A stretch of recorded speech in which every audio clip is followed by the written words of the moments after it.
Yeah.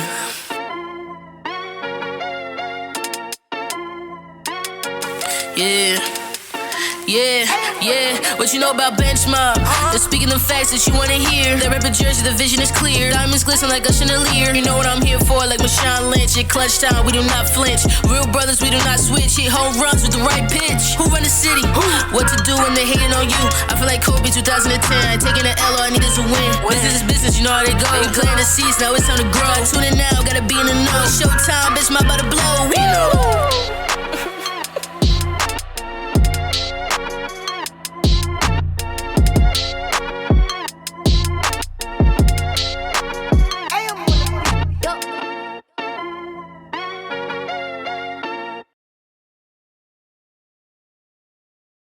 Welcome back. It's another episode, another installment of the Bench Mob podcast.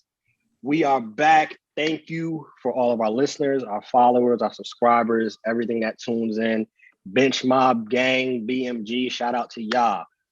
I am joined today by the whole crew. We got here Greg, Mr. Hot Takes. I don't care what a fan says. Debate with your mother. Sins Mayor is in the building. How you doing tonight? I'm good, bro. I'm good. Hopefully I'm not going to make anybody too upset and get slid in the DMs today. Also got my brother Chris in the building. Black Lives Matter, all black hat over here looking like money. How you doing tonight, my bro? I'm good, man. I'm good. We got to change the energy, though, because I feel like we always be saying, yo, I'm good in the intro, right? Man, I just watched some Joe Burrow highlights. DMX. He ain't going to come back healthy. Stop playing with me. He is cold. Cold now for our listeners. Cold meaning what? Cold meaning way better than Daniel Jones. No, I don't mean no. He is better than Daniel Jones. Yeah, all right. Wait, let's stop the cap. He is better than Daniel Jones. Bullshit. I think he is. And of course, we are joined by the distinguished, wholesome man, Miles Davenport in the building. How are you doing, Mr. Wholesome? Doing pretty good. I like this intro today. It was you toned it down a little bit today. I like it. Of course, you know, black men don't cheat. Yo, he's ruining his life, bro. We're going to start it off. Duke is on a little bit of a winning streak. They're in the conversation now on the bubble to get into the dance. Some say this is, with Johnson deciding to opt out. Some say it's just later in the season they've been able to get their groove now. Do you think Duke makes it in, and what would you attribute to them actually winning now?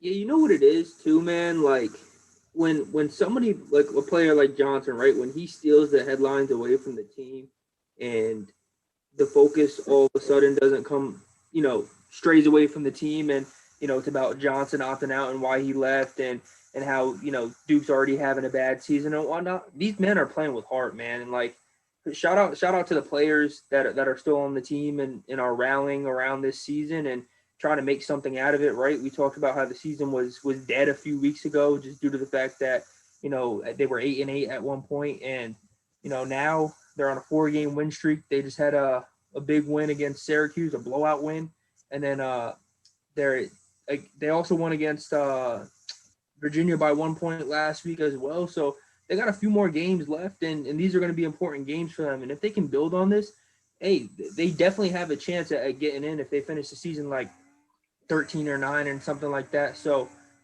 they just got to take it one game at a time. I mean, Louisville, you obviously can't look past them. We've seen what they've done over the years, and rightfully so. They're a well-coached team. But, again, if they got Louisville, they got Georgia Tech, and then they have I think they finished the season with North Carolina. And North Carolina just beat Louisville, so you got to get past Louisville before you go and play North Carolina. So at the end of the day, man, they just got to take it one game at a time, but they're rolling right now. Greg, we've talked about it. It's been a weird year. Kansas, Duke, North Carolina, all at some point were ranked. Is Duke going to be able to turn it around his last couple of weeks coming into the tournament? My only thing about this is that any other team that's 10-8 or 11-8 at this point. If your name's not Duke, you're not getting in. You're probably not getting in. You're not. You may be you're a fringe team, and you'll be lucky if you get in. But Duke exceptionalism, they'll probably get in because of again Duke exceptionalism. Again, they were always talented enough to do this, right? It's just COVID's a weird year, especially for these kids, and not having practice time and not getting on the court together as much as they'd like. But they have the same high-level recruiting class. They probably is top 3 in the nation coming in this year, and it'll be top 3 in the nation for the next 20 years with the recruiting classes. They were always this good.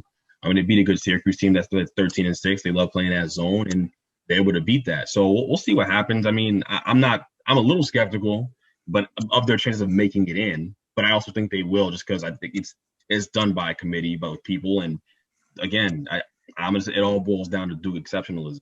Like, they're gonna get in because they're Duke, But I think any other team out there at 10-8, like Seton Hall, has real concerns about getting in, right? Rutgers had real concerns about getting in. Like, these teams that are floating around to 500. So we'll see. If they're doing it by quality of win, then they may deserve a good look, especially that win over Virginia, because Virginia's a good team.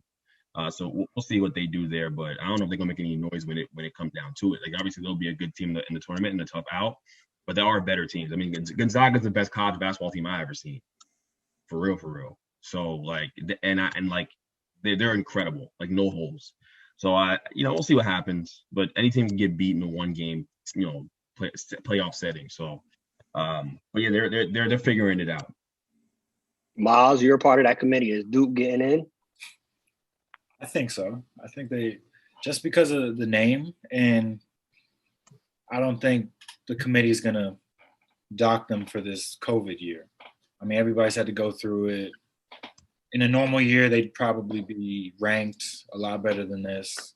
Normal practice schedule, everything would be different. But they've had like 5 or 6 games canceled because of COVID. It's hard to build momentum and get that chemistry. A lot of these kids are freshmen and sophomores, so some of them haven't played together and haven't practiced together that much. So you're starting to see the chemistry come along these last couple games, and I think if they make a deep run in that ACC tournament, then I see them as like a 10-9 seed maybe. I think at the end of the day, before transition, it's Coach K. If they get in, I think Coach K will get them 1 win. Definitely. It's Coach K. Put some respect on his name. He still is arguably top 3 coaches all time when it comes to college basketball. So you might even put him in a conversation of coaches, period. So put some respect on his name. Somebody else that lately has not been getting the respect on their name because he's kind of older. He didn't really perform well towards the end of the season, this NFL season. Big Ben. Big Ben is actually returning to the Steelers. Is this what's best for the Steelers? And should Big Ben retire? Like, this was a conversation where you was thinking that Pittsburgh would be in the conversation for a quarterback, but Big Ben is coming back. So what was your takeaways on Ben Roethlisberger? Yeah, man. Big Ben. I know better than anybody, man. This guy's the truth. He's torched my Bengals for years, right? This year he got the team off to a hot start. They went 11-0, and they quickly dwindled after that. But at the end of the day, like, he's shown this season, if any, out of all the seasons, COVID year, people on his team going in and out. This year alone, he's shown that he's still got more in the tank and that he can play. Now, does that mean championships? I don't think so. I mean, they've been to the playoffs 6 times in the past 10 years, and it hasn't resulted to anything. But at the same time, like, start off 2020 alone that season and go 11-0 before losing a game, and being able to bounce back and get into the playoffs, and then obviously lose. At the same time, it just shows that he still has more in the tank. And who else do they got, really, right? Are we really giving the reins to Mason Rudolph? From what I've seen him play this year, when Ben was out, I don't think he's ready. And then they also got Dwayne Haskins from the Redskins. He's not ready. He's not mature enough. He can't lead a team, and the team won't follow a guy like that just yet. So, hey, I think if Big Ben wants to come back for another season and give it all he's got, like he's your best chance at this point. I don't think at where they are, they're going to find their next quarterback right now in the draft. At least for this next initial season. Like he had a good year last year. He threw for over 3,800 yards, like 30 TDs, only 10 interceptions. 2 Super Bowls to his name. So I think the Steelers need Big Ben more than Ben needs the Steelers. Miles, I saw your face right there. Do you disagree with that statement? A little bit. I think that Big Ben, like the statistics last year, are a little overrated because for like 80% of the season, he played an easy schedule. And then when he played those tougher teams, they didn't really equate to much. They didn't win. They went into the playoffs on like a 4-game losing streak. Everybody was so high on them, 11-0. Can they go undefeated for the season? And then just dwindled and nothing amounted to anything. I think Ben needs the Steelers more than they need him, honestly, because I don't see him going anywhere else and being a starting quarterback. They're tied together right now because of the money. Like Ben is getting paid a lot of money. They're not going to cut him and just take that cap hit for next year. So why not have him play this next season? And plus, he's a Steeler lifer. He's not going anywhere. He's not going to any other team. This is probably going to be his last season because, I mean, that injury was a pretty significant one. Just like the injury to Peyton Manning when he hurt his arm.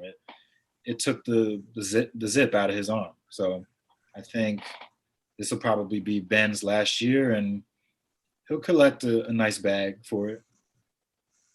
Greg, what has to be done for this season to be different, to put Ben in the most successful position since he's coming back for 1 more year? You're asking the wrong person this question because if it were my decision, he wouldn't be coming back at all. He'd be out of there.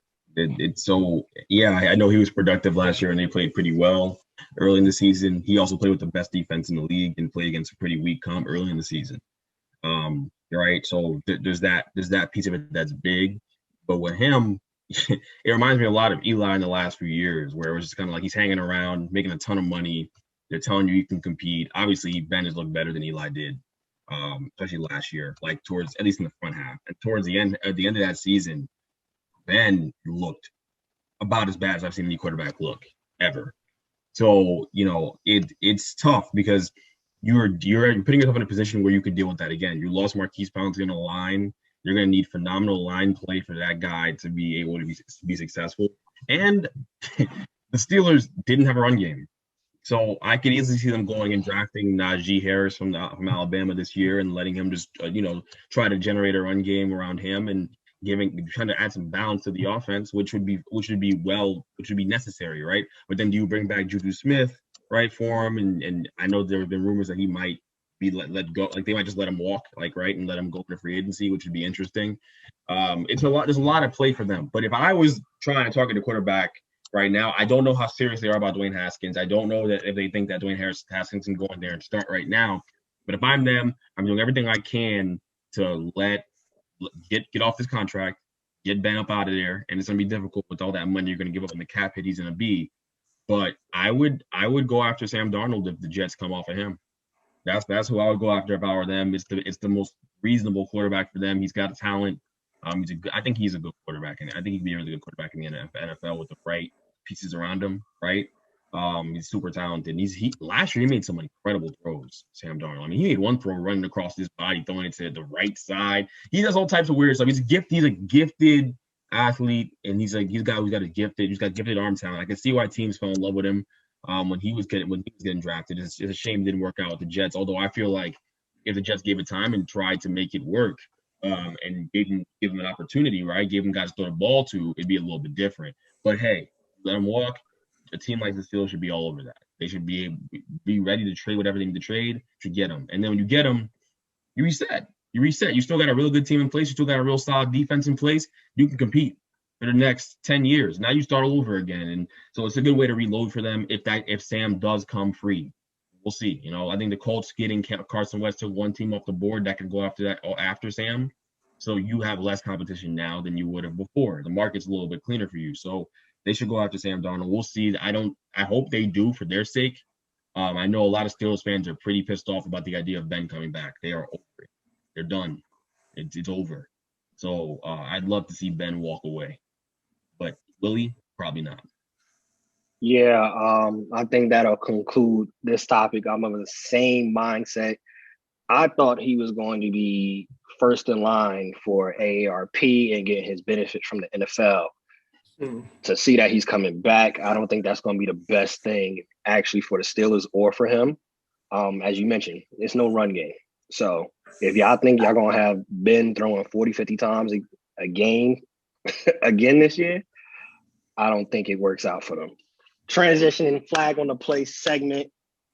First one, accept or decline. Chicago lawmakers want to ban grand theft auto amid spike in carjackings.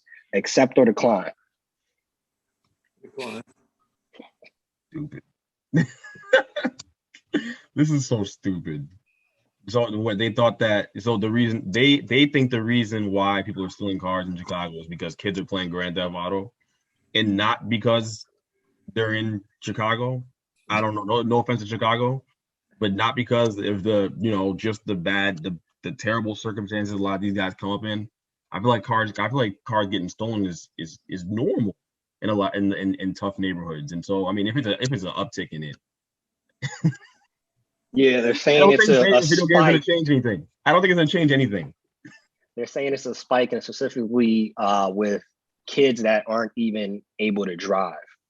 It's been a spike of 13 to 15-year-olds robbing people, carjacking. I don't know why that sounds so funny when you hear it. It's obviously not funny, but it sounds mad funny. It's not funny though. There's a crisis in Chicago, bro. Yeah, crazy. it's a lot that got to get changed and worked on over there. And I don't think the beginning of change is Grand Theft Auto. Yeah, right. That's where you want to start at. Banning a video game. God, anybody could be a politician, bro. And people know, man, mayors are overrated, right? Any old Joe could be a mayor. No BS. For real. I'm keeping 1,000 with you, bro. It'd be the most random people being mayors. That's the idea you came up with. And second one, flag on the play, accept or decline. Columbia professor, by the way, he's Black. A Columbia professor snorts heroin and bath salts regularly for euphoric, energetic, and clear-headedness. Accept or decline? Now we're gonna go ahead and accept this because I need to know more. So he's a professor, right? Was he like arrested? Like, I need more of the story. Did he get in trouble? No, he released a book explaining this is what he does time to time, and he's basically writing a book and trying to have people not demonize drug use. Does he also cook meth in his basement? Like, I don't know. It sounds like a plot for Breaking Bad or something. Sounds self-incriminating. Yeah, he came out. It's a whole book on it, detailing it. He's married, has kids. He does it, he says, from time to time.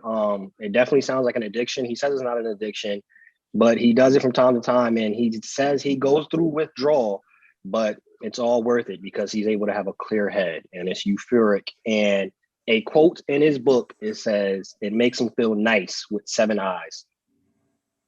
Yeah, now we're going to see from Columbia that they parted ways with that professor in a short time, man.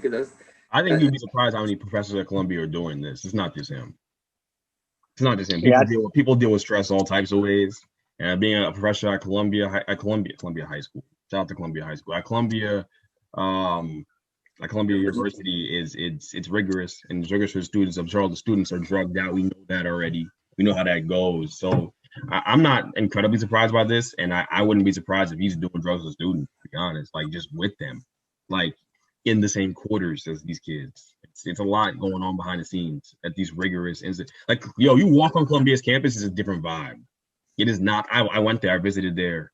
My girlfriend when she was looking at schools, and let me tell you something. It is different. It just feels. It's not like Willie P. No, it's not like Willie P at all, bro. Not at all. Not man. You're not gonna see too many people that look like you over at Columbia. You're not gonna see too many brothers and sisters over there. So there's that piece of it, but there's also there is a different vibe there. Like and it's only it can only be explained if you go there and visit. It's crazy. So I can see it. It just feels like it feels tense. It feels tense, yo. For real. So I can see a lot. I mean, I'm not justifying it, but I can see a lot of it happening there.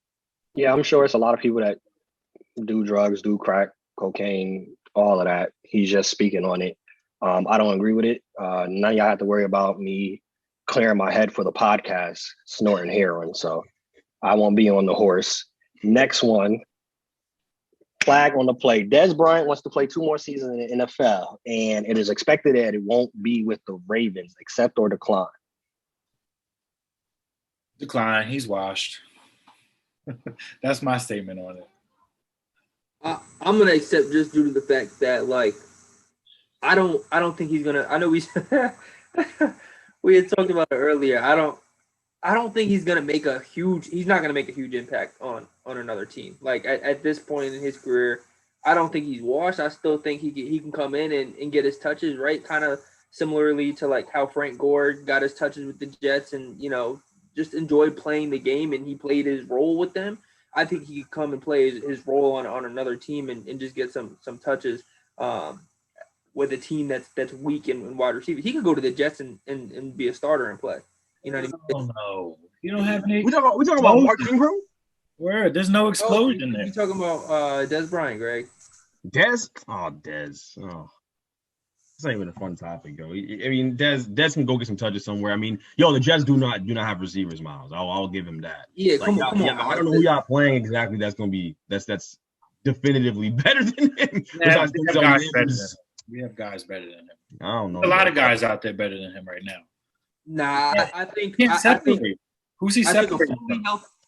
I think a fully healthy Dez could come in at least for 1 year. This next year, like if he came in fully healthy, right, no injuries. Was able to make cuts and play the whole season, I think he can come in easily in training camp, win a job. Maybe not the number 1 wide receiver, maybe the Z. Maybe not. No. But, with the Jets, I think it's possible. I think he mentioned this. Part of the issue he said with the Ravens, he didn't really get a chance to build the chemistry and know the offense. I agree with Chris on this regard. If he gets an offseason, fully healthy, full training camp to learn the offense, he can still help a team out. Number 1, no.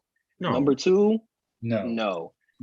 I think maybe you have him in short spurts. Maybe you have him in the end zone, things of that nature. But from what it sounds like in his interviews, he's thinking of trying to be a 1 or 2 again, and I don't think anybody's going to give him that chance. Even if he is of that caliber in his mind, I don't think nobody's going to give him that chance. Just like Frank Gore wants to play again.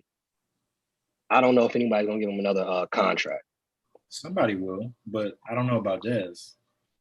I think if Frank can get a shot, then Dez can get a shot. Yeah, if Frank getting a shot, I mean. If you over here running Frank out here. Frank's at least productive. He's gotten a couple 100-yard games in the last couple of years. We didn't see Dez when he was fully healthy.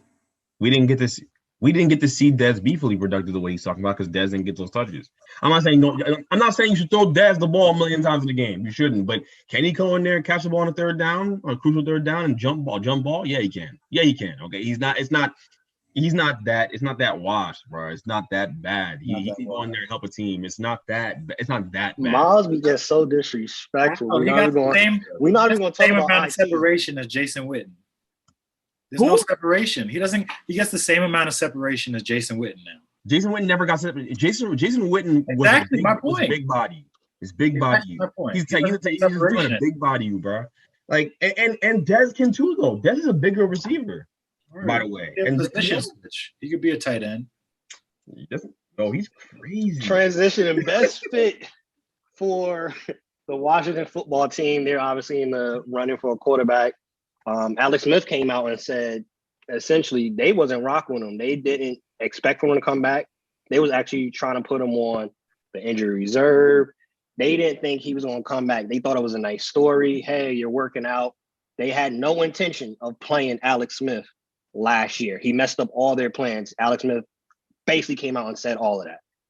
So with that being the case, and probably they're not looking to play him again, what is the best fit for the Washington football team? Hinkie? On the Alex Smith comments, when I heard he was coming back from that injury, I thought you were actually crazy. Like, to come back from what he went through and to try to play football again, like, he should be checked for CTE tomorrow. Like, I don't even know how you could possibly think that this was a good idea coming back. Obviously, it worked out. He stayed healthy. Thank God. He played great. He did. All that is true. I'm not saying none of that's true, but, like, yo, you were out there on one leg, my guy. One leg. And you came out there and you went out there and you played great. And he's got all the heart. He deserves the credit. He messed up their plans. But if I'm looking at the Redskins, I don't blame them. I wouldn't have thought that he'd come back and be productive. And it's a liability. It is scary, like the injury he got initially. For him to get hurt again like that, like, it takes a bigger toll on him and his family, on Alex Smith's his family and him, because it could affect his quality of life down the line with his family and his kids and his wife. But for the organization, it's a bad look to run him out there and get him. And imagine that leg re-snaps, man. That thing looked, the pictures of his leg, like just everything that came with that injury, for him to be willing to come back and play again. You can call it heart, you can call it whatever you want to call it. I call it straight up crazy. Football players are different. They have it's something different about the way they think, right? But that being said, right, they're not gonna they don't want to run it back out there again. It goes back to that main point I made about basketball actually, the last podcast, where I said the worst place to be is in the middle. The worst place you can be is in the middle with a quarterback you have running your franchise. You do not want an average to above average quarterback running the franchise. You need to be sure that is your guy. So the Redskins have been looking for the quarterback for a long time. They never thought Alex Smith was that guy. Alex Smith was supposed to be a stopgap quarterback who could stop the bleeding for them. And when he was good, and he still is, but when he was in his heyday coming from the Chiefs, you knew what you were going to get from him. Playoff, he's going to get you to playoffs. You're going to be a good team, functional football team. You're going to get to the playoffs. You could win a playoff game with them. But that was it. That's where you topped out with Alex Smith, because it gets to a point where there's a limit for him. And so that hasn't changed. And if you're at the Redskins, you have a pretty good defense. You have Chase Young, you have Montez Sweat, you have all these guys in the defensive line. Your cornerbacks aren't great, but you have a great defensive line. You have a chance to do something pretty special on that end of the ball. You want to be able to maximize the team's potential. So you go out there and you look at guys like, I know people say Cam Newton for them. I mean, I think they will look at him. But I think, again, Sam Darnold's a guy they could trade for legitimately and make a move for him. Sam Darnold's probably the highest quarterback out there in terms of just reasonable guys you could get. In terms of market value, you can get him for probably a couple seconds and third, right? It's not a crazy trade to make. We'll see what the Jets get back for him. But I think that's the most logical answer. Cam, him.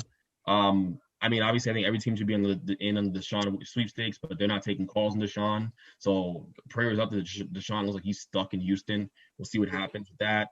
But yeah, I think that Darnold is the most logical fit for them. And based on what they're picking in the draft, they're not going to get a top tier quarterback to fall, right? So it'll be tough. Yeah, at this point, I think Deshaun Watson just needs to go full James Harden just to get out of there. Yeah, he has at this point. This point, there's no way around it. Miles, Sam Darnold, Washington football team. Yeah, I've been seeing that going around, and I like it for them. He fits their timeline. They got some young receivers, young running back, a young core on offense, and why not take a flyer on Sam Darnold? You're not giving up a first round pick for him. I don't think we're gonna get a first round pick, but I think a second, maybe a middle round pick, and you have a starting quarterback for next year. That's pretty solid, especially a guy who was the number 3 pick in the draft. So clearly he has talent. It was a little muddied over in New York because for some reason we thought Adam Gase was a good coach, but that's a different conversation. But Sam Darnold's definitely not as bad as what he's shown. So I think his second act in the league will be better than this first one. So I think if the Redskins, who could have won that division, which, geez, I hope we never see football like that again, but they could have won that division last year. Imagine if they had a decent quarterback, one who wasn't playing on half a leg. So, I mean, Cam Newton, he's definitely an option. You get the Ron Rivera connection, but I don't think they go that route. I just think they'd rather find somebody either take a flyer on the long term, or I feel like another sleeper is Marcus Mariota, who he could get dropped by the Raiders. I saw they were trying to trade him. They weren't biting for it. So he might be on waivers soon. They might look at him. He was the number 2 pick for a reason. I mean, he had one good year in Tennessee, then things went sideways. Maybe he just needs another shot. You could look at Jameis too. He's a free agent. There's a lot of guys you could take a chance on that are pretty talented who maybe just need a change of scenery and can get the job done. Look at Miles, all sounding like he worked for ESPN, talking about take a flyer on this guy, take a flyer on that guy. Chris, who's the best fit for Washington? Originally I was thinking Cam Newton, but that was ultimately due to the Ron Rivera and Cam Newton connection. They went to a Super Bowl together, right? Got slaughtered by the Denver Broncos and Von Miller, but at the same time, we know what Cam Newton can do in this league. But after thinking about it, and I like Miles' point about Marcus Mariota. I didn't think about that. He shined on Monday Night Football when he came in for Derek Carr in that first quarter, and although they lost that game, like he balled out, right? And he showed us why he was that number 2 pick. And I was saying the same thing this year. I hope he gets his shot somewhere else, but I don't think it's going to be Washington. Honestly, I mean, I think Sam Darnold sounds like the most logical fit just due to the type of quarterbacks that they've had in the past. The one thing about Sam Darnold too that would elevate them from what they've had in the past, he's mobile and he's quick. They've had Kirk Cousins, wasn't that mobile. Alex Smith, not that mobile, but Sam Darnold, we've seen him 90-yard runs, right, on Monday Night Football and things like that. He's able to shake off defenders. He can throw on the run, like Greg said, throw across his body, which is a rarity. You put him around some good, talented young receivers, draft a few receivers for him. If you end up getting him, and if you get lucky enough to make that trade and get him or pick him up if he parts ways with the Jets, I think getting a good young wide receiver, and you can get good wide receivers in the 3rd round. It's not even like you gotta try to get them in the 1st round. Jamar Chase is going to be gone. Devontae Smith is going to be gone, but we already know Olave's staying another year at Ohio State, but that's besides the point. But there's going to be more receivers, in that 3rd, 4th round that you'll be able to pick up, and they'll be able to play with Sam for years to come and get that chemistry going if they're good enough. So I think he's the most logical fit.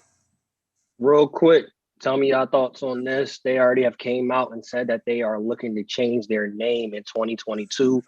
So far on this show, as of right now, y'all don't respect the new name at all because you've been calling them the Redskins.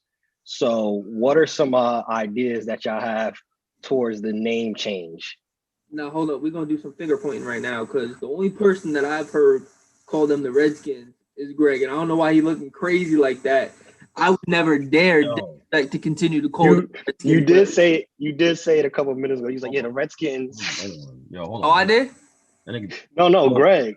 Oh, I'm about to say. No, wait, hold on. So first of all, me calling them Redskins is not any disrespect to my Native American brothers and sisters in any way. First of all, second of all, and that's not for real. And second of all, they'll always be the Deadskins. Always. It doesn't matter what they change their name to. It doesn't matter what they do. We're talking about all the quarterbacks they can go out and get. None of these names scare me as someone in the division who, as a fan of a team who's a rival of theirs, I'm not scared of any of these names. Okay, you should be scared of Sam Darnold. If they get Sam Darnold and build around him, I think that's someone you should be scared of. I should. Yeah, all right. Anyways, so I'm not scared of Sam Darnold, bro. You put no fear in my heart. What y'all talking about? What are you talking? Yo. They can run anybody out there that they want to run, bro. They can do whatever they want on everything I love, bro. It does not look. They are a very talented team. They won the division last year. We beat them twice. Okay, I'm not turning into the Giants thing. I'm just saying, look, if you want to look at the way the division breaks down, I'm not too scared of them. Now, if they get Sam Darnold, that's a solid foundation for real. But in terms of name changes, I don't really know what they should do, right? There were a lot of good. They had the Warriors on the table for them. I heard the Warriors. They had what else did they have out there for them? I'll go with the Generals. The Generals. Hey, you know what? The Generals would be a good name. Go to the Generals, bro. It sticks to the Washington roots. All right, and like I think it would be good, and it gives you an actual logo. Now, how about that, yo? So you told me that top 5 executives sat in the room last year, and they were thinking about what to change this name to, and the best thing they came up with in a 3-hour meeting was the Washington football team. And I'm supposed to take this franchise seriously. What are we talking about, yo? Under what circumstances is this okay? They could have put me in a room with everybody else. We would have had a name. I promise you. Quick. All right. Generals, Tomahawks. You can't even do Tomahawks, actually. It's disrespect. So my bad. Again, to my Native American brothers and sisters, no disrespect. We got to stay away from the names. But in all seriousness, like, you just got to come up with a name that's better than that, bro. The Generals would be a good name, right? I mean, I think that could work. I think the thing with them, why they came up with that, it was, 1, how many years it took for them to change the name. 2, it was kind of like, all right, look, we don't really want to change this name to make y'all jokers happy. We'll just change it to Washington football team. That was the easiest thing. I don't think any effort was put into it. They just had a meeting. They ordered food and was in there chilling. They probably came up with that in the first 5 minutes. Like, all right, what's going to keep them not mad at us? Washington football team. All right, what y'all want? Chinese, Mexican? What we eating? That's how the meeting went. 3 hours. There's no way they was really talking about for 3 hours. Oh man, what can we? No, they chose that 5. They chose that 5 minutes, and they sent it in the text group chat before they even came. We're gonna choose this name. We'll sit here and make it look like we're doing work, and then we'll announce it on Twitter. Washington football team, WFT. It really was seeing that name. A lot of people had a response of WTF, but we'll see how that organization does this upcoming season.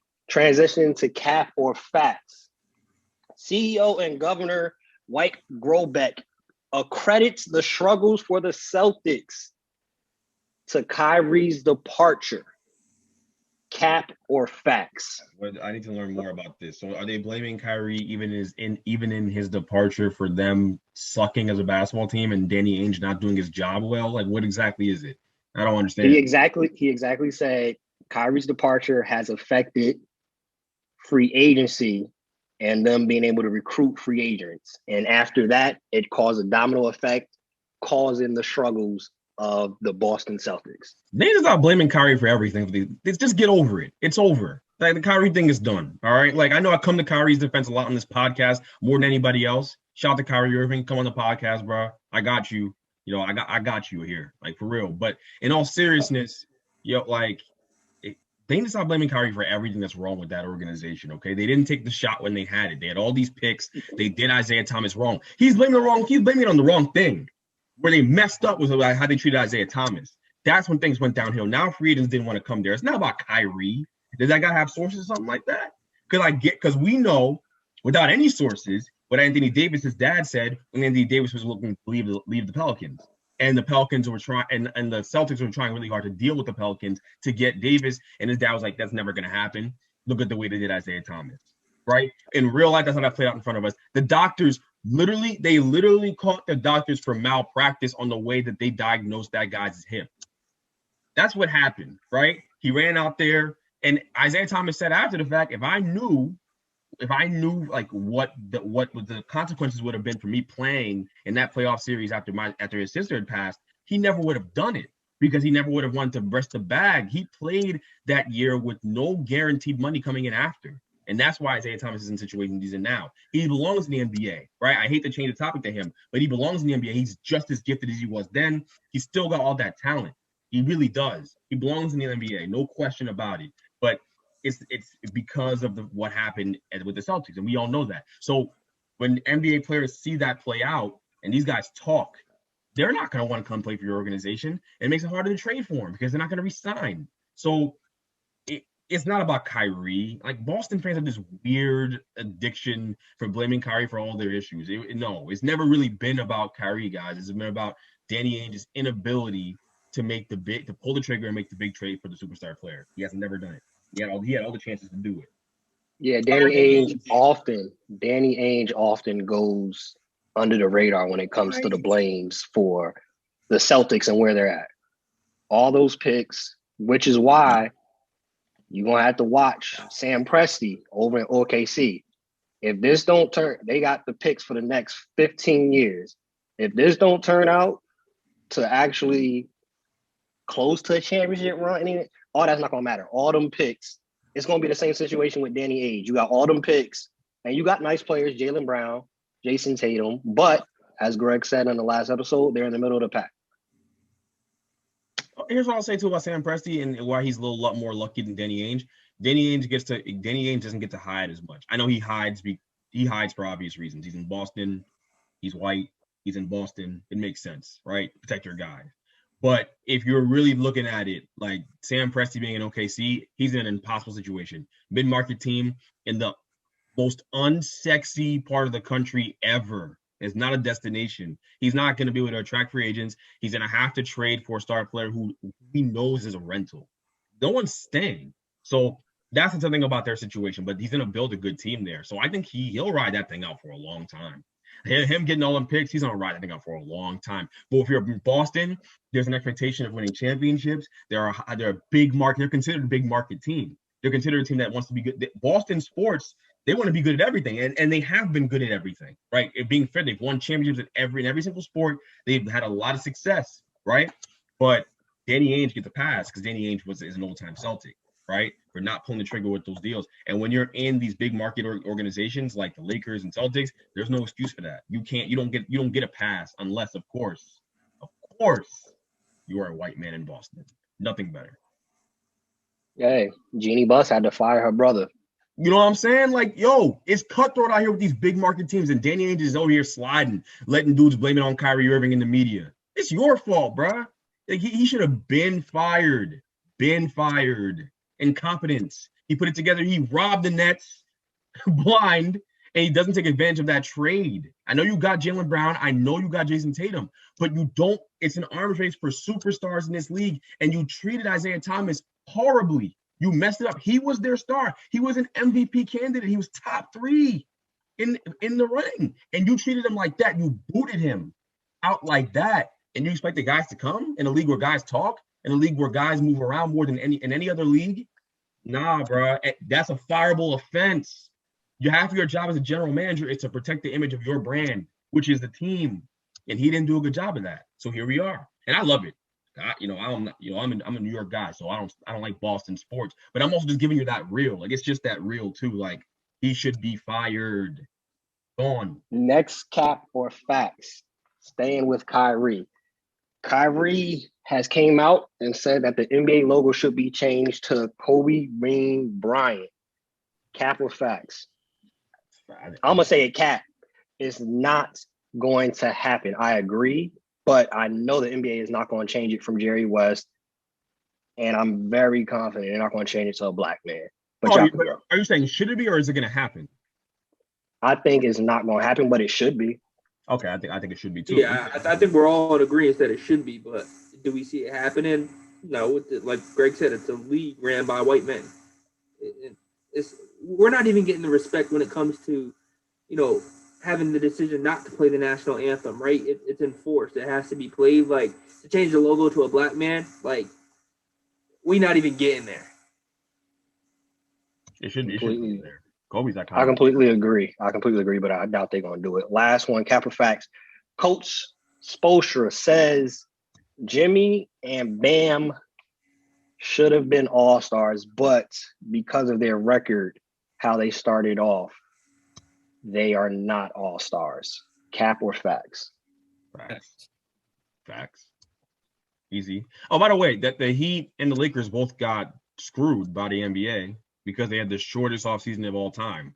And here we are. So you see the Lakers reeling, losing 3 in a row. Look, man, like it's a part of the territory when you play that many games in the bubble and have to play within a 3-month span.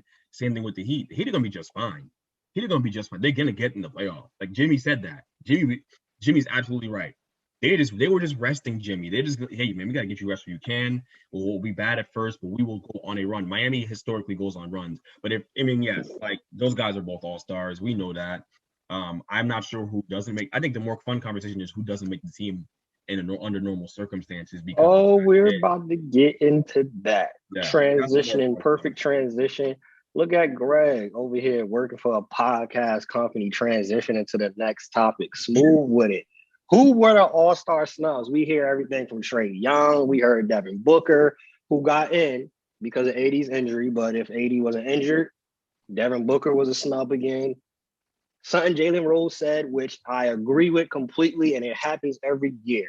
The NBA players, the fans, oh, this person was snubbed. Well, tell me who should have been kicked out. There you go. None of them say it. Mm-hmm. None of them say it. Mm-hmm. It's your boy, it's your friends. Miles should have been an all-star. So who you kicking off the team? They quiet. Let me know from y'all. If y'all have any all-star snubs, who you taking off of that team? Yo, I'm gonna be honest. I had a hard time like taking a look at that and figuring out like who I'm kicking off, because we talked about it. I thought Bam should have been an all-star, right? Like they started off the season real rough, as we know, COVID, multiple players injured, but like Bam was the constant for the Heat. Like he's averaging 19 points, getting 9 boards, close to 10, averaging 5 assists and whatnot, and he's shooting above 63%, like total. So like I think Bam deserved to have that second all-star added to his resume, but when taking a look at the list, it's like all these other guys are deserving. I was kind of waiting to hear what Miles and Greg had to say to see if I can get a little perspective. Definitely, I think the biggest snub, even bigger than Devin Booker, is Domantas Sabonis. I think he should be over Vucevic. Like the Magic aren't even in contention right now. I don't get it. They're just – he's cool. He's cool. But Sabonis is averaging 20, 11, and 5 on a top 4 team. I don't get where you miss an all-star game. He should have been picked over Bam. Everybody's crying about Bam, but they're not even in the playoff picture right now. Pacers are top 4 in the East, one of the better teams, dealing with injuries. By the way, no Karis LeVert, no TJ Warren, but they're still top 4 in the East. So he's doing everything for this team. And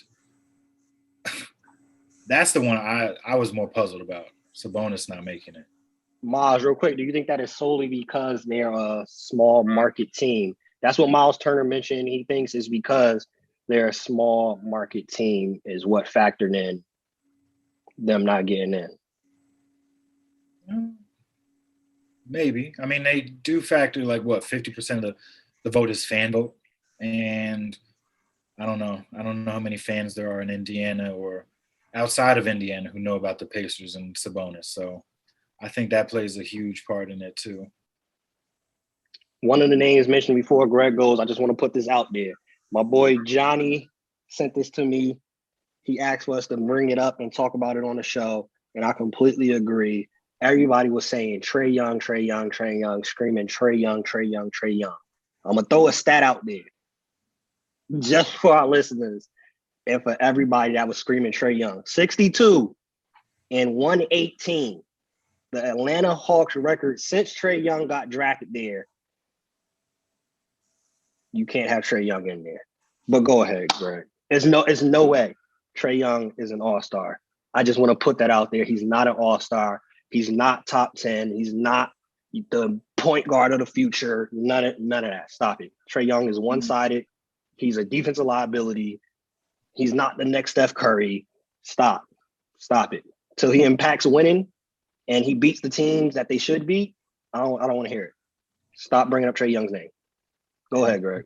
I agree with most of that. I think that his talent, his ability to be a franchise player, I don't put that into question yet. I just think that his impact on winning is he has a lot of empty stats. Okay, like Trae Young is out there passing guys the ball to get an assist. And if you play basketball, you know exactly why that is the worst thing you could possibly be doing out there. And he does that. He's assist hunting out there. But he's gifted. It's just he's got to figure out how to play winning basketball. Right now, he's having fun playing losing basketball, even though there'll be games he's in the locker room crying. There were reports about that last year. I remember that. But let's transition back, bro. Let's take this all the way back, because Miles said that Vucevic doesn't deserve to be an all-star. hell, you're wrong. That is just wrong. That is just wrong. Like, that guy is a buck. It is insane how good he is, yo. He is like the most underrated player in the league. Guys don't talk about him, but when he comes to your city, he's giving you a bucket. Yo, there were games he gave the Lakers 40 last year. AD, he was killing AD. He was giving AD buckets. He is a stud. He's a stud no one talks about. He plays for Orlando. It's so easy because you're playing in obscurity. No one cares. Orlando also had that injury to Markelle Fultz, which hurts them. They were on a better. Markelle Fultz was playing great before he got hurt. He really was. He really was a big part of what they were doing. So he's kept them afloat. He's kept them afloat over in Orlando. I thought he was a lock for the All-Star team. I thought when we went through our picks last week, I made sure I threw him in there because I knew he would get. Or I may have forgotten, and it's so crazy. I forgot him in my picks. I said the Sabonis should have got in. But if you're gonna put Sabonis over someone, there's one person you want to say, and it's not Vucevic. It's not him. Because Vucevic right now, 23-11, 3 assists, 4 assists a game, 47% from the field, 39% from three. 39, bro. He's a 40% three-point shooter. Nah, bro, he's an all-star. 80% from the line, over 80%. He is easily an all-star. Easily. I think if you were going to take a guy off the all-star team this year, who I would take off, it's probably Ben or Jalen. Probably Ben or Jalen. If you wanna put a snub in and take 2 guys off the all-star team, it's Ben or Jalen. Pick one. And if I'm gonna pick between the 2, I know I'm a little biased. I'm probably gonna pick Ben. I don't know if the Sixers deserve 2 all-stars per se. I mean, they know they're 1 seed in the East by the skin of their teeth. The Nets are on their behind, right there after winning 7 in a row. But other, you know what I mean? But like, yo, I don't know that they deserve 2 all-stars per se. I don't. And so if you were gonna put someone in, and I don't know who in the East you're complaining about. Who is a snub in the East? Like, I think they got it right. Like, I really do. So Ben deserves to be in the game. Like, I don't think you're taking him out, but if you were going to take someone out, it's between Ben and Jalen. There is no one else you can make a case for taking off. Now, Vucevic, no one else. No one else. So, if people want to talk about Trae Young, and in the comments, they was mad about Trae Young not being in over Ben. They were going at Ben's spot. They wanted Ben's spot. Ben impacts winning. And his team's a good team, and he deserved to be in the game. I don't agree that Trae Young should be an all-star either. I don't agree. That team, the Hawks have underperformed. I know Trae Young's putting up flashy numbers. He does that, and it can tantalize you. You can fall into the trap, but no, I don't see it. On the Western side of things, that's where things get fun. Because now you have Devin. That's where things get fun. But before we get into that, something that you mentioned too, that you said it last 3 episodes in all sports. It is important to see the type of stats put up in winning situations. Is Trae Young putting these numbers up and the Hawks as a playoff team? We can't even say because we haven't seen them be close to a winning team in his career. In the West, D-Book, who are y'all taking off for D-Book if y'all taking them off? I think I like how the West looks. I wouldn't take D-Book off for anybody, but that's just me. Greg, you said it gets interesting. How are you moving things around with D-Book? Well, Rudy Gobert is gonna be in a lock because they always pick a center. But if I would give her that archaic, stupid rule and get that out of there. Put the most deserving guys in the game. So Rudy Gobert is the easy choice. Get him up out of there. I know he's had a good season. I know that the Jazz have been really good, but I think they had it right with Donovan Mitchell being an all-star. And there are guys who are more deserving than Rudy Gobert. I don't think the Jazz deserved necessarily 2 all-stars as much. And I know they've won, but just being a great team doesn't give you a birthright to having more guys on the all-star team. The Hawks from a couple years ago had 3 or 4 guys on the all-star team. It was a joke. They had Jeff Teague, Kyle Korver, Al Horford.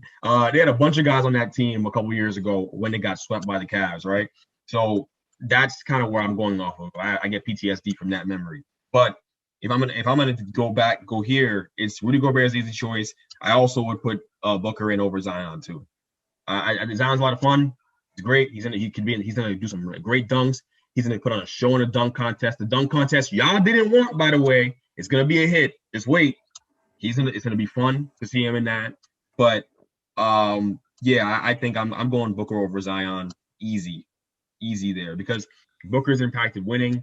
The Suns are a better basketball team. They genuinely deserve 2 All-Stars. Booker and CP3 have been one of the best guard tandems in the NBA, if not the best in the first half of this year. And Booker's a level of play. He's figuring out how to play winning basketball. He's not, the numbers aren't as flashy. Everyone's kind of getting lulled to sleep by it. He's struggled at times because he's trying to figure out how to balance being a facilitator and being a scorer, which is what he does best. But he's doing a good job at it. He's a big part of the reason why they're winning. He's hit some game winners this year. The big clutch baskets down the stretch, they go to him. They go to him down the stretch to close the door. And CP, of course, right? CP is a no-brainer. But, yeah, there are 2 guys you can go after on this list that are debatable. It's Zion and it's Rudy. I think Zion made it off name. I know Zion's like the best slasher in basketball. I get it. But that team isn't good. They have not been good all year. They've struggled, okay? So, like, there's definitely a hole in that argument if you want to put Zion in there or not. So Zion made it because you can put him in the dunk contest. He brings a lot of sex appeal to the game. Let me ask y'all this, because with that basis, I completely agree. Zion isn't on a winning squad. D-Book is. They've been performing well. They're a top 4 team in the West, which is a hard conference. We already know that. But something you mentioned that is very important to not just overpass. Should the format be changed for the All-Star? So you see how it got to be 3 front court players, 2 guards. Should it just be the top 12 talented players in each conference gets in? Do y'all think they should change the format? Yes. You're going to end up with snubs either way, because there'll be centers that don't get in and the centers will be mad. But at the end of the day, Gobert being an All-Star over Booker doesn't make any sense. Like, I don't like positional value in the All-Star game. No one's watching the All-Star game to watch Gobert catch post-ups or run on the court and catch some alley-oops. His dunks aren't even good looking. Like, no one's watching it for that. Like, the guy, you're gonna see the best, the most talented players in the game get on the court. The best 24 players in the world. And Booker is easily one of them. Booker is. If you want top 24 in the league, you're not naming 24 dudes better than Booker ever. He is that good. So no, man, like I totally agree. And this conversation will be harder and harder because no matter how the format is, you're gonna have Klay Thompson come back into the picture. So where does he fit into all this? Because he's gonna be an All-Star, I'm sure, right? Like so I would imagine. So it gets harder and harder. The league is so talented now. It's hard to pick 24 guys who are really deserving. But this was kind of easy on the West side. It's interesting, but Zion, there's a hole in his, and if you want to give the Gobert because of the record, I guess you can. I know his impact's been great with that team, but there are guys who've been better, like Booker, deserve it. Left-handed smooth operator, change the format. Oh, I'm the left-handed smooth operator. Oh, okay, all right. I thought we were talking to Greg. Yeah, I don't mind switching the format up because, I mean, if you've seen the center position's kind of redundant at this point, and you're not getting too many all-star centers anymore.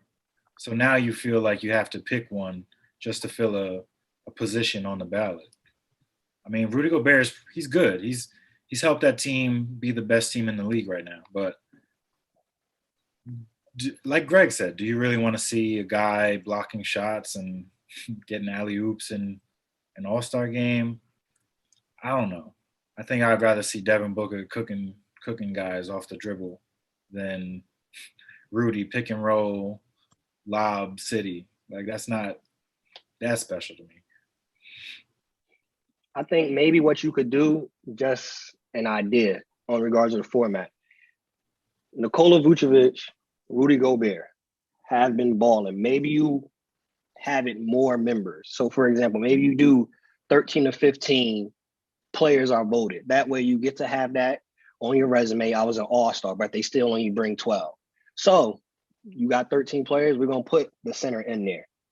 You get your vote. You was an all-star, but we're only bringing 12. We're going to bring the 24 best to actually play. Because remember, this is all-star game, entertainment aspect. Nobody wants to watch. Vucevic has been balling, but nobody wants to watch him. Nobody want to watch Rudy Gobert. So maybe they extended. Hey, let's do 13 or 15 members, get on the squad, you get voted, but we're only bringing the top 24 talents to come play the game for the entertainment aspect. Y'all can y'all can sit there on the bench, y'all can watch, but... By the way, if you're going to do this, and we're gonna do the whole who brings the most sex appeal to the game, and we're gonna get the best 24 players that's gonna make this game entertaining. Ben's not coming. He's just not. He's just not coming. I'm gonna keep it a buck. Is he fun to watch in that way? No. I completely agree, but this is where it's good. Remember, the format is a draft. Do it like that. 15 players. And now the captains get to draft. If you don't get picked up, you're still an all-star, but you stay your butt home. We're going to do a draft. Hey, LeBron, KD drafting. Gobert, nah. Vucevic, nah. Ben Simmons still probably gets picked up because off the strength of he's Ben Simmons and he's cool with Bron, he's cool with KD. But I think that's how they should do it. Give it a bigger pool and let the top 2 players draft. With that though, do you think you'd run into the issue with players trying to do too much, during the season just to get that accomplishment of being able to play in the All-Star game? Because if I'm a center, right, and I know like my game ain't the sexiest, but I get buckets and I help my team win. Like at the same time, I want to be able to. I feel like I deserve to be able to play in that All-Star game, but I know I'm probably going to get snubbed out of playing. I might be an All-Star, but I'll get snubbed out of playing in the game just because my game ain't as sexy. So do you think you run into the issue with players maybe trying to do too much to make sure that they're one of the people that can play in the All-Star game, or you think it's not even that serious? I think real recognize real. If Gobert is really that dude, Bron will draft him. KD will draft him. Like, for example, when you have Embiid, he's a center. Ain't nobody passing up on Embiid. Right. Is Embiid as exciting as a Devin Booker? No, but Embiid might give you some handles. Embiid might do a spin move, turn to the crowd. He has other stuff that comes with it. He's a center. So you feel me? It real recognize real. If I know you can ball, that's who they're going to draft. And that'll be another thing also of telling you, I think if you got, for example, this year, Bron and KD, they're not thinking of the mindset of the entertainment aspect. They want to pick the best team to win. So, hey, if Gobert, Vucevic is up there, are they going to help me actually win this game? They might not draft. Depends. Vucevic will help you win the game. I'm saying it depends on, again, the players. So I think that's how they should set it up. Set up a pool, let them draft. Whoever don't get picked up, you still get to put it on your resume. In the offseason, you get to put that in your negotiations. Hey, I'm an all-star. You got to pay me a certain amount of money. But everybody maybe shouldn't be playing. Speaking of centers. It works with this anyways, too. If you watch the games over the last couple of years, these guys, a lot of these centers don't play nearly as many minutes. They don't play them as much. They try to be diplomatic about it, but when the game got serious last year, who was the only real center on the court last year? It was Joel Embiid. That was really it. Like the only center presence they really had on the floor like that, and AD, of course. But AD's not a center. Like he's a hybrid. So they do this anyways. This idea from you is not crazy. Like, you know what I mean? It's really not. Speaking of centers, Boogie is out there. He's a free agent.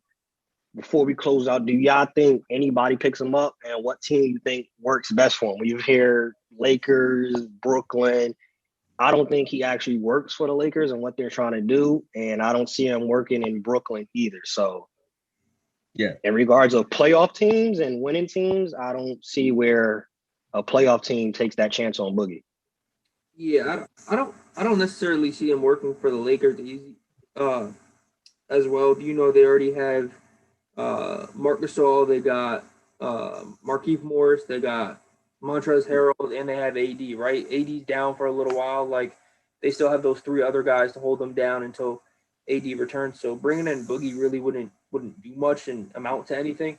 I think teams had came to mind. One more so than the other was, the Mavericks.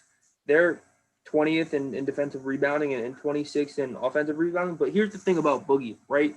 He's not going to be a star no matter what team you put him on. Like, that time is long past. He's not going to come in and be able to change the game for whatever team he goes to. He's going to have to be a role player, and he's going to have to learn his role.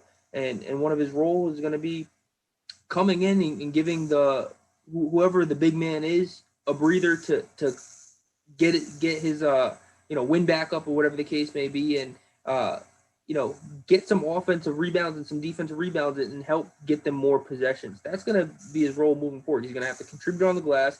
He's going to have to If he continues to shoot the three, he's going to have to shoot it at a higher percentage than he's shooting now, which is only like, 33% or something like that. And then he's going to have to, continue to do what he does best, which is post up on the blocks. He's not really he's decent with the pick and rolls, but most of his high percentage shots come from when he's posted up on the block. So he can create mismatches for the Mavericks if he goes there. I know Porzingis, they're thinking about moving him around and whatnot. Obviously, they'll still need someone to replace Porzingis' void because, like I said, he's not going to come in and be that main guy. The thing that concerns me the most about him is these injuries that he had, they're serious. Like, these injuries are no joke. Like, he had a torn ACL, a torn Achilles, and a torn quad in a matter of 3 years. Bro, I'm still feeling my broken ankle from 2013. Like, when it gets cold outside, like, can you imagine having all that injuries on your lower body and having to get up and still try to rehab and play at a high level in a league full of grown men who have immense talent? Like, he's really gonna have to come in the. It's hard to knock Boogie too, because it's not like he was playing bad. Like in his 25 game stretch, he was averaging 9 points. And I think I want to say around the same amount of rebounds. Correct me if I'm wrong, but for Boogie, man, I think if he gets injured again, like his career is in jeopardy.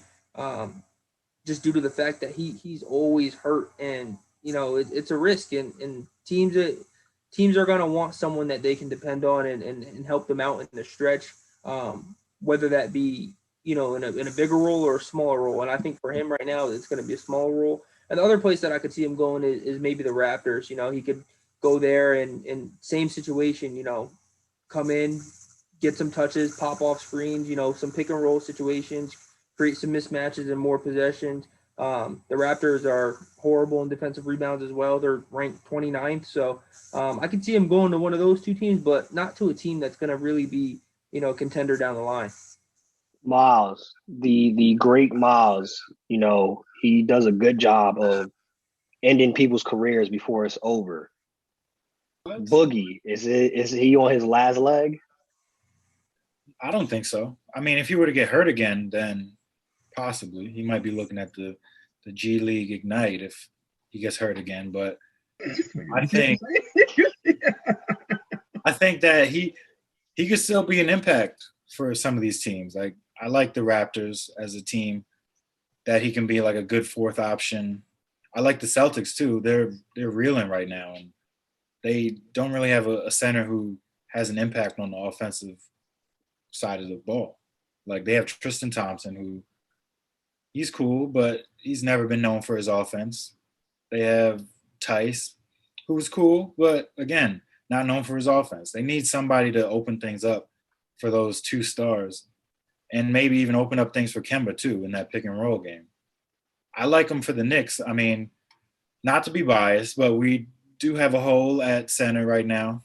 Mitch is out for the next month and a half, and I don't want to see Taj Gibson being trotted out for 30 minutes a game. I know it's the New York Bulls all over again, but we need somebody to come in there and give us some offense. And I think he could really open things up. Like, the Knicks are the worst scoring team in the league.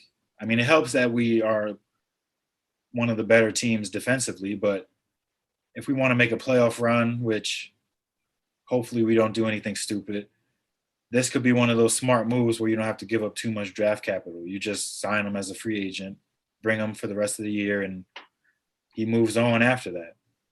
I mean, another team that I like too is the Clippers. They could definitely use a better center. I think Zubac he's all right, but I think before he got hurt last year when he was with the Lakers, the Clippers were looking at him to pick him up then.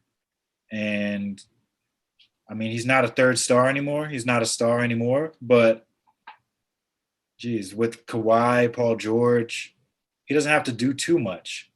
He can spot up. He's still good. He can shoot.